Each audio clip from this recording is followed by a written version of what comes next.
Caras alunas e caros alunos de GEPEX, vamos começar mais um tutorial. É o 8º tutorial sobre estatística inferencial e o 14º sobre estatística, a nossa saga. Nós já estamos então concluindo as análises da estatística inferencial, que é aquela então que extrapola a descrição, a estatística descritiva da amostra e faz inferências sobre a população. E o que nós vamos estudar hoje é o teste Kruskal-Wallis. O teste Kruskal-Wallis é a versão não paramétrica da ANOVA. Então, se você assistiu ao tutorial anterior e compreendeu os propósitos da análise da variância, da ANOVA, você então vai ter facilidade de compreender os propósitos e a análise do Kruskal-Wallis. O Kruskal-Wallis se aplica quando nós temos então 3 ou mais condições, mais de 2 condições, mais de 2 grupos. Não vamos usar nem o Wilcoxon, nem o teste T, porque esses só trabalham com 2 condições, 2 grupos. Mas também não vamos usar a ANOVA. A ANOVA se aplicaria nas mesmas condições, só que a ANOVA pressupõe uma distribuição normal, enquanto o Kruskal-Wallis pressupõe uma distribuição livre, ou seja, qualquer distribuição diferente da normal. Então, se nós temos 3 ou mais condições, 3 ou mais grupos, com uma distribuição livre, e vamos comparar as médias dessas condições para inferir o valor de cada variável que nós comparamos, então nós vamos usar o Kruskal-Wallis, cuja matemática é baseada nos rankings, ou seja, não na média, como acontece com a ANOVA, né? A ANOVA, por assumir uma distribuição normal, trabalha com base na média do desvio padrão, enquanto o Kruskal-Wallis trabalha em pseudo-medianas, nos rankings que são feitos com os dados de nossa amostra. Como eu disse, a única restrição para a aplicação do Kruskal-Wallis é o tipo de distribuição. Nós aplicamos o Kruskal-Wallis quando a nossa distribuição é livre, ou seja, quando é qualquer distribuição diferente da distribuição normal. E a lógica da análise do Kruskal-Wallis é a mesmíssima da ANOVA. Nós vamos comparar 3 ou mais grupos, 3 ou mais condições, para verificar se há diferenças entre essas condições, entre esses grupos, e se essas diferenças decorrem de uma ou mais de nossas variáveis independentes. Como é que nós aplicamos o Kruskal-Wallis no Action? Nós temos essa tabela aqui, que é a tabela geral, que é usada, como nós vimos no tutorial anterior, para a descrição geral dos dados. Ela não é utilizada para a análise do Action, não é? Que nós temos a visualização de cada uma das condições. É um experimento com 4 condições e 2 variáveis. Aqui estão as condições combinadas na tabela, as variáveis, os níveis das variáveis combinados em suas respectivas condições na tabela geral. E do lado de cá nós temos 3 tabelas. São as 3 tabelas que vão nos interessar para usar o Action. A primeira é a tabela de uma variável sozinha, a variável plausibilidade, com seus 2 níveis. Há 2 níveis, vocês podem ver aqui, plausível e implausível. Está escrito errado, mas vamos deixar para lá. E a segunda variável, que é a variável tipo de oração, que também tem 2 níveis, como vocês podem ver aqui. Oração relativa e oração matriz. Essas são as 2 tabelas que nós vamos usar para ver o efeito de cada uma das variáveis, no caso do Kruskal-Wallis. E para ver onde há diferença entre as condições. Se houver, se uma dessas variáveis der efeito e houver diferença, então, efeito de uma determinada variável, nós vamos encontrar esse efeito na diferença em alguma das condições. E está aqui a tabela por condição para nós encontrarmos, então, aonde está o efeito se houver de uma dessas 2 variáveis. Primeira coisa, então, vocês já podem perceber que o Kruskal-Wallis não vai fazer, diferentemente da ANOVA, a análise de interação entre variáveis. Essa já é uma restrição da aplicação do Kruskal-Wallis. Ele vai ver o efeito da variável e onde está o efeito fazendo a análise das condições. Tudo bem? Como é que nós montamos essas 3 tabelas? Essa última aqui da direita é só uma transcrição da tabela geral, que está aqui mais à esquerda. da sua distribuição horizontal, como está aqui, da sua distribuição vertical, como está aqui, de cima para baixo, da sua distribuição mais horizontal, da esquerda para a direita, como está aqui. E aqui nessas duas tabelas por variável, o que nós fazemos é compilar os dados respectivos da variável que nós estamos analisando. Vejam que aqui nós estamos querendo plausibilidade, então nós vamos juntar onde é plausível, aqui, plausível aqui, juntar todos os dados onde há plausível. Onde há implausível, vejam, plausível, implausível aqui, vamos juntar todos os dados onde há implausível e lançar do lado de cá. Mesma lógica aqui no tipo de oração, onde há relativa, tem relativa aqui e aqui, vou juntar os dois e lançar aqui como relativa. E onde há matriz, eu tenho matriz aqui e aqui, vou juntar, matriz aqui e aqui, é isso mesmo, aqui eu escrevi diferente, mais um erro, mais um typo, junto os dois e coloco todos aqui apenas como matriz. Aí eu vou verificar agora na análise se eu tenho efeito dessa variável, se eu tenho efeito dessa variável e se há efeito onde ele está comparando as condições. Como vamos fazer isso? Vamos lá em Action e vamos pedir aqui um teste não paramétrico, que é logo o primeiro da lista, o teste Kruskal-Wallis. Vou deixar ele aqui do lado.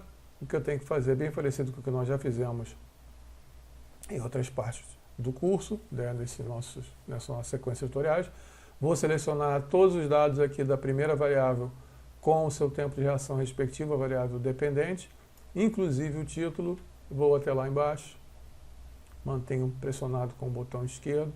Ao chegar no último item, eu solto e a planilha vai aparecer já com os dados relacionados. Eu mando o Action ler, depois que ele permite a seleção de variáveis, significa que ele leu. Eu vou selecionar como variável de resposta, variável dependente, o tempo de reação.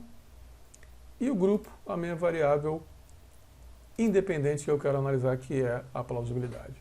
Como eu só tenho dois níveis dessa variável, eu não preciso selecionar as múltiplas comparações. Eu não devo selecionar as múltiplas comparações, na verdade. Ignoro isso e peço apenas uma nova planilha e aguardo o resultado da conta. Temos aí então o resultado do Kruskal-Wallis. O p-valor é baixo, vejam, 0,48. Desculpa, a estatística do teste é baixa, 0,48. E o p-valor é muito alto, é 0,48. Né? Então aqui nós temos o quê? Um não para o efeito da variável plausibilidade. Essa variável no teste Kruskal-Wallis se revelou sem efeito. Não há efeito da variável plausibilidade conforme indicado aqui no teste do Kruskal-Wallis. Não é? Vamos fazer a mesma coisa agora para a variável tipo de oração. Vamos ver se essa variável aqui dá efeito. Né? Vamos no Action, selecionamos o teste não paramétrico, é o primeiro, é o Kruskal-Wallis. Vamos selecionar todos os dados da coluna com a variável cujo efeito a gente quer medir e com o tempo de reação respectivo, a variável dependente. Selecionamos todos os dados até o último, soltamos, mandamos o Action ler e dizemos a minha variável independente é o tempo de reação, Reaction Time, RT, e uma variável, minha variável dependente, a minha variável de resposta, né? É o tempo de reação, Reaction Time, e a minha variável independente, no caso, é o tipo de oração. E como aqui nós temos só dois níveis, não vamos pedir múltiplas comparações, vamos apenas pedir uma nova planilha e mandar o Action fazer a conta. E voilá, o valor da estatística é alto, 8,20, e o p-valor é baixo, é menor do que 0,004, o que significa então que houve efeito da variável tipo de oração. Diferentemente, então, da variável plausibilidade, que não tem efeito, a variável tipo de oração tem efeito. Né?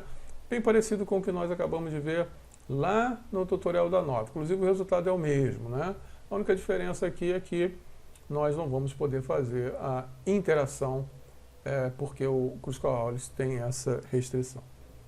Se a interação for uma coisa muito importante para a sua pesquisa, você vai precisar usar outro teste, vemos isso em outro tutorial.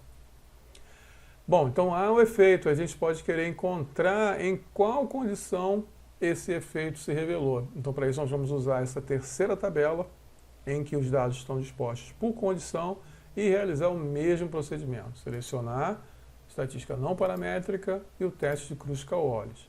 E aí vamos selecionar a coluna respectiva das condições com a coluna respectiva de seu tempo de reação. Selecionamos tudo até a última célula, mandamos o action layer, indicamos onde está a variável dependente, que é o tempo de reação, e onde estão as condições, na coluna condição. E agora sim, nós temos mais de 2 comparações, porque temos 4 condições, então vamos pedir a comparação múltipla, mantendo o p-valor em 0,05, mas fazendo a proteção de Bonferroni, como nós vimos lá no tutorial sobre escalas do tipo Likert e tabelas Likert. Aí damos OK e esperamos o resultado da conta. Então está aqui o resultado do Kruskal-Wallis, que já foi feito isoladamente, não é? Dizendo que há efeito de uma variável, só que aqui a gente não sabe qual é a variável, será preciso fazer do jeito que nós fizemos, isolando as variáveis. E aqui a comparação 2 a 2, não é? Os testes T protegidos. Vocês vejam que o Kruskal-Wallis tem a vantagem de já nos dar esse teste quando as variáveis estão dispostas por condição, não é? Diferentemente da ANOVA, que requer uma análise de post-hoc. Aqui os dados de post-hoc já vêm apresentados. Vejam que é somente aqui nessa comparação implausível relativo mais plausível matriz é que o p-valor é menor do que 0,05. Em todos os outros casos, o p-valor é maior do que 0,05 e, portanto, não há diferença estatística. Só há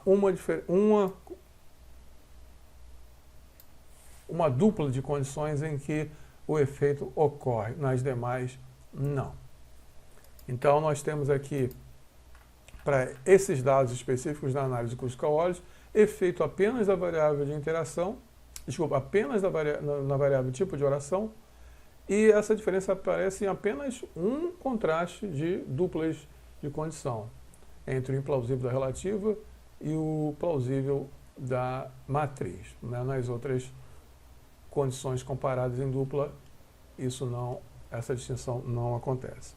Como nós reportamos os dados, dizemos se as diferenças são ou não são significativas, tendo ou não efeito das condições, reportamos o valor do teste da estatística de quadrado do Kruskal-Wallis e damos o p-valor.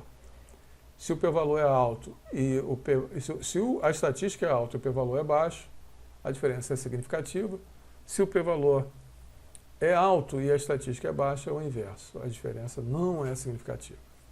Tudo bem? Então essa foi a análise do Kruskal-Wallis, a versão não paramétrica da ANOVA. Bons estudos!